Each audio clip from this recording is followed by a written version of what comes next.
Vocês já pararam para calcular quantos pontos tiraram do Santos no Campeonato Brasileiro com erros de arbitragem?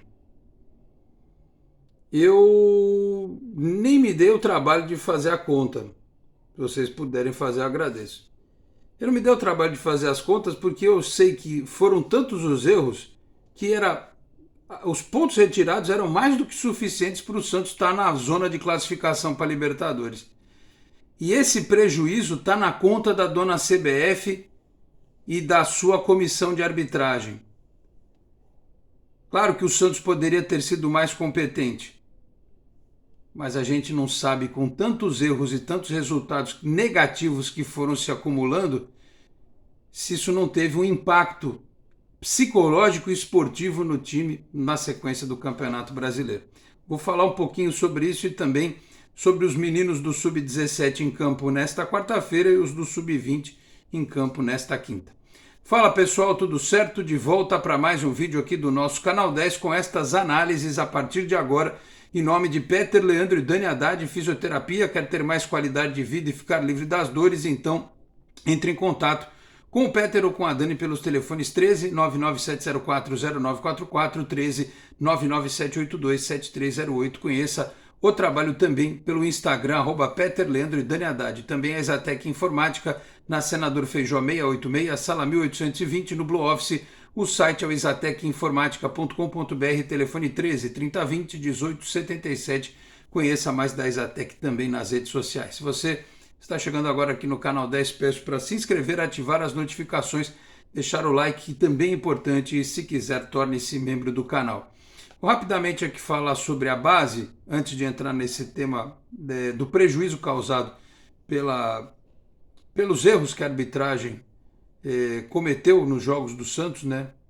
E que tiraram talvez a chance de disputar a Libertadores. O Sub-17 jogou na tarde desta quarta-feira contra o Grêmio. Aliás, eu até me confundi, achei que o jogo seria na quinta-feira também, mas não, foi nesta quarta. E o Santos até apresentou um bom futebol, né?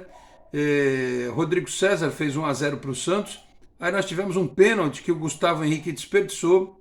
E os meninos têm que começar a aprender já nessa categoria que em jogo decisivo não dá para errar. E o Santos podia ter saído classificado do Rio Grande do Sul hoje se não tivesse perdido esse pênalti e se o goleiro Rodrigo Falcão não tivesse feito a lambança que fez no final da partida, né? No segundo tempo, quando o Santos tomou o segundo gol, num erro muito parecido com o que ele cometeu num outro jogo aqui no CT, não me lembro se no Paulista ou no Brasileiro, né? Então, esses meninos precisam tomar cuidado, né? Eles precisam ficar mais atentos, precisam ficar mais ligados, não podem desperdiçar. Estou falando nesse tom bastante educativo, porque não estou aqui criticando os meninos, detonando, né, falando mal deles. Eles estão em fase de aprendizagem. Então que o jogo de hoje do Grêmio tenha servido para que quem bateu o pênalti, quem estava no gol, entenderem que jogo decisivo não dá para errar. E a cobrança, a partir de agora, só aumenta.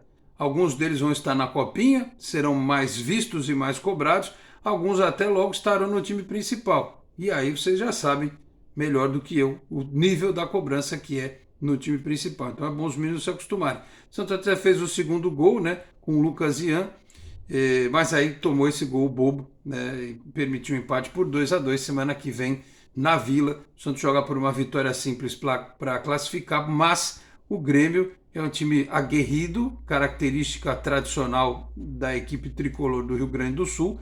Então não são favas contadas não. Se o Santos não abrir o olho, pode ficar fora da final do Campeonato Brasileiro Sub-17. E nesta quinta-feira, mesma lógica.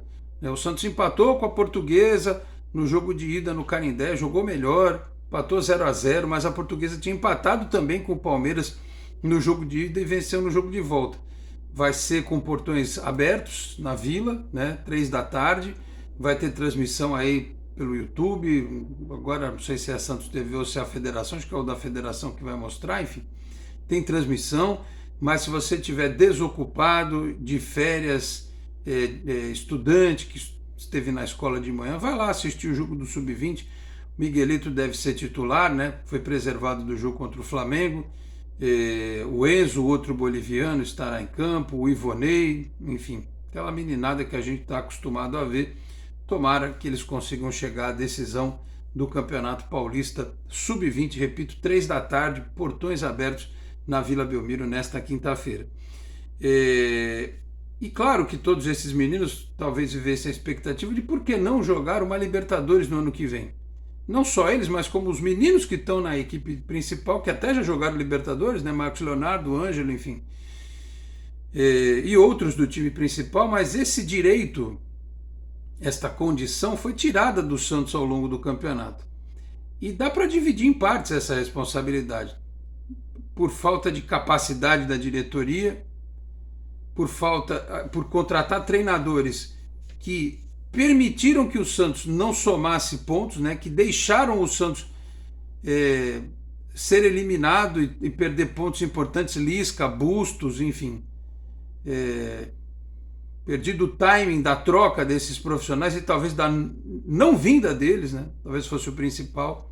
Então a diretoria tem uma responsabilidade, os treinadores que aqui passaram têm, os jogadores também têm, mas a arbitragem, meus caros, poxa, é que a gente ganhou o jogo do Bragantino, mas e se empata? E se ganha do Corinthians e empata com o Flamengo? Só esses 4 pontos já deixaria, só esses 4 pontos, vitória contra o Corinthians e um empate contra o Flamengo, né? O Santos estaria em outra condição no campeonato.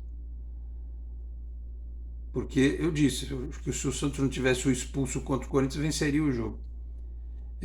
Mas vamos lá atrás, né? Dá para ir mais para trás. O jogo contra o São Paulo, o jogo contra o Ceará, o jogo contra o Internacional, né? O VAR tá lá, mostrou, ainda tinha gente que discutia que estava certo. Porque assim, tem gente que é meio ingênua, né? O cara escuta o que... Porque foi divulgado o áudio do VAR, né? Da partida do Santos neste meio de semana, né? Nesta terça-feira contra o Flamengo. E, assim, foi um show de horrores, né? O cara dizer que o Camacho tropeçou na perna do jogador do Flamengo. Ele acha que os outros são idiotas, né? Foi a mesma ladainha, a mesma conversinha do VAR lá do Santos e Inter. E pior é que teve gente que acreditou naquilo. Ah, o cara do VAR falou, hein? Ó, e acreditou. Acreditou no que o cara do VAR no Santos e Inter falou. Só faltava ter acreditado nesse agora também, né? Uma ingenuidade, meu Deus do céu. E os caras são tão ruim, esse juizinho e esse outro aí do VAR, esse cidadão, que os dois foram parar na geladeira. Mas aí eu te pergunto, o que adianta ir parar na geladeira? Os pontos não voltam. Os pontos não voltam. Em 2004, tentaram sacanear o Santos, mas não deu porque o time era muito bom. Porque o lema contra tudo e contra todos é nosso. Não é de outros times não, que andam se arvorando. Aliás, times até muito ajudados pela arbitragem e que quando tem lá um probleminha começam, contra tudo e contra todos. Vocês, contra tudo e contra todos, isso aí somos nós, que brigamos para ser campeão. Fazemos gol, o juiz anula, nós vamos lá, fazemos outro e outro. Máfia do apito, Santos e Corinthians, o cara veio aqui na gaveta para prejudicar o Santos e depois virou lá pro cara do esquema e falou, pô, não dá para fazer nada, o Giovani e o Robinho jogaram pra caramba. Aí a dona CBF, essa entidade que eu desci a lenha no pós-jogo, ela beneficiou o infrator, digamos assim, né? Na história. Nós vamos refazer o jogo e tal, refizeram o jogo e o Santos perdeu, né? Então, até isso que eu esqueci, a gente enfrentou. Então é assim, você tem que encarar a arbitragem, tem que ganhar todos os jogos de 4-5, o Santos. Mas o problema é que a gente não tem time para isso hoje. Isso é uma outra história. Incompetência administrativa atual, falta de dinheiro pelo rombo, e eu não vou cansar de falar disso, deixado pelas gestões anteriores, que deixaram o Santos em situação pré-falimentar, né? E não adianta só falar Rueda, Rueda. Vamos lembrar dos outros, hein? Vamos lembrar dos outros. O Santos devendo história do Neymar ainda. Quem foi que deixou isso aí, né? nessa gaveta amaldiçoada, né? Então, meus caros, é isso. Se houvesse no Brasil um pingo de seriedade e de dignidade nas instituições, o Santos não teria passado. Ah, mas outros clubes foram prejudicados. Meu Deus do céu. Eu entendia quando os clubes eram prejudicados, quando era uma decisão de fração de segundos. Porra, o cara dizer que olhando para o vídeo com replay, com uma pá de ângulo, dizer que errou, ou ele é muito burro, ou ele é muito mal intencionado. Eu quero crer que eles são burros mesmo. Burros, estúpidos. O cara olha para o negócio e não sabe fazer. Que o dia que eu achar que é má intenção, eu pego as minhas coisas junto e vou fazer canal aqui para falar com vocês sobre séries e filmes. Já disse isso. Então são burros. São incompetentes. Eles olham para a imagem e não enxergam o óbvio. Deve ser gente que não gosta nem de futebol. Deve ser gente que pensou assim, ó, o cara devia fazer faculdade de alguma coisa. Pô, tu não quer ganhar uma graninha extra no meio de semana, conhecer o Brasil e tal? Porra, juiz de futebol. Hoje em dia ninguém faz que nem era antigamente, que o juiz saia no camburão. Ninguém sai no camburão hoje em dia, né? Você tem um monte de polícia em volta, maior segurança, o cara não sabe onde você mora, tudo tranquilo, você não pode ter rede social, nem dizer para que time você torce. Mas você ganha, cada joguinho desse você ganha 5 conto. O outro lá, né, o Marcelo de Henrique falou, é pouco dinheiro para o universo de dinheiro que o futebol movimenta. Realmente pode ser pouco. Mas no contexto geral da nação, o brasileiro que sua sangue para pagar R$ 25 num pacote de leite em pó, por exemplo, só estou dando um exemplo aqui, né? Esses caras compram leite em pó tranquilamente. Que o emprego deles é ainda, uma vez por semana ou duas, eles pegam uma escalinha. Brasileirão, aviãozinho, conhecendo o Brasil inteiro, hotel, café da manhã de hotel, aí volta, dorme, né? Aquele colchão d'água, lençol de cetim, ar-condicionado e tal, né? Dá um rolê depois do jogo, trio de arbitragem, quinteto de arbitragem, sei lá eu, né? Conhece o Brasil inteiro, vão para o Nordeste, vão para o Sul, vão para o Rio, vão para Minas, vem aqui para Santos, conhecem tudo, ganham, comem, dormem, se hospedam, viajam e ganham e fazem isso aí. E ainda tem um monitor para olhar e mais um outro lá em cima falando. E o cara dentro do campo não tem a moral, ele é a autoridade máxima do campo. Desce, vai olhar o raio do monitor. Nem se deu o trabalho o cidadão de ontem. Então não tem explicação para tanto erro, sendo que a tecnologia está aí. Você não vê isso no tênis, não vê no vôlei, não vê na NFL, não vê no basquete, não vê em esporte nenhum, não vê no futebol inglês. O cara olha o VAR, ele acerta. Isso é uma vergonha. É uma vergonha o que acontece no Brasil. É criar factoide para chamar os outros de idiota, entendeu? Achar que o torcedor tem escrito otário na testa. Desculpa se eu continuo ainda extremamente indignado com isso, mas vocês imaginem se a arbitragem tivesse acertado metade do que errou contra o Santos estava brigando por uma vaga na Libertadores. Isso representa dinheiro, planejamento para o ano que vem diferente. Repito, divido a responsabilidade entre diretoria incapaz de fazer o planejamento do futebol, contratar jogador aí que não vai para lugar nenhum, entre os jogadores, porque muitos, né, quando o bicho pegou, correram mais do que estavam correndo, treinadores incompetentes contratados pela diretoria, mas tem o percentual da arbitragem, sem dúvida alguma. Então a gente vai perder a chance de jogar 2023 a Libertadores. E eu só vou dizer mais uma coisa aqui antes de encerrar. Vai jogar a Sul-Americana? Entenda que é a única coisa que cabe no bolso do Santos hoje e nos próximos anos. Porque o torcedor está iludido, achando que assim, num primeiro momento, Rueda falou que vai ter investimento ano que vem. Meus caros, sabe a corrida maluca daquele desenho? O Santos é tipo o Dick Vigarista, entendeu? Ele está tentando dar um jeito de passar por aqui para ali para ver se ele corre lá junto com o Peter Perfeito, com os irmãos Rocha e tal, sabe? Não dá. Os outros estão muito na frente na corrida maluca, nós estamos atrás. E até chegar neles vai demorar muito. Para acontecer isso, precisa ter estádio, precisa ter sócio, vai ter que vender jogador. Ou então vira SAF, que aí vem alguém cacifa 1 bilhão aí no Santos e pronto. Se for pelos ritos tradicionais do futebol, é isso. Ou o Neymar volta para o Santos em janeiro e atrai investidores, né? Patrocinador, caras que queiram jogar no Santos junto com ele e tal. Só se for isso.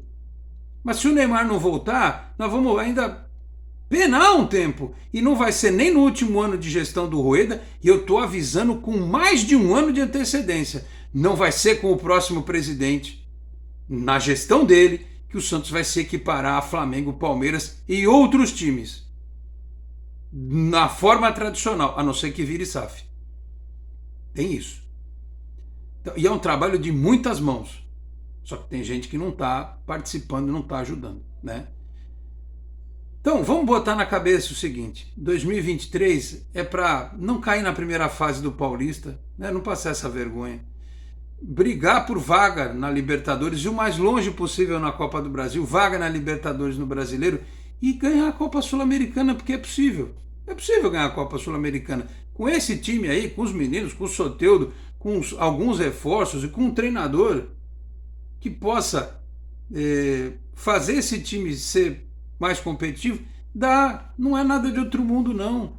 Se o Vojvoda conseguiu fazer o Fortaleza, que tem um elenco igual ou pior do que o do Santos, jogar, por que um treinador como o Vojvoda, por exemplo, não conseguiria fazer o Ângelo, o Marcos Leonardo, o Soteldo, o Lucas Pires, o Bauerman, o Rodrigo Fernandes render mais?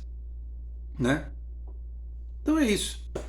Lamentavelmente não jogaremos a Libertadores, ou pelo menos a pré-Libertadores, porque no meio do nosso caminho estavam lá os incompetentes, os incapazes da arbitragem brasileira, que até com tecnologia na mão eles se embananam, se enrolam todos, mas o dinheirinho depois do pós-jogo pinga na conta. A viagenzinha Brasil afora também tá lá. Café da manhã no hotel, né, com aquela manteiguinha que vem naquele potinho, também tem. Suquinho de laranja, ovinho, tudo garante, todo mundo de barriguinha cheia.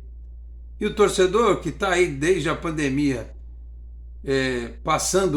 cortando um dobrado, que talvez tivesse no time de futebol dele a única alegria, né? Infelizmente, eu tenho que falar, não consegue, né? Porque acontece isso aí que a gente viu. Tá certo, meus colegas? Desculpa, desabafo número 2. Num tom de voz aceitável, porque tem vizinho. E eu não posso ficar gritando aqui, né? Às vezes os caras querem que meia-noite e tanto eu... Modo full pistola a gente ativa mais cedo. Tá bom?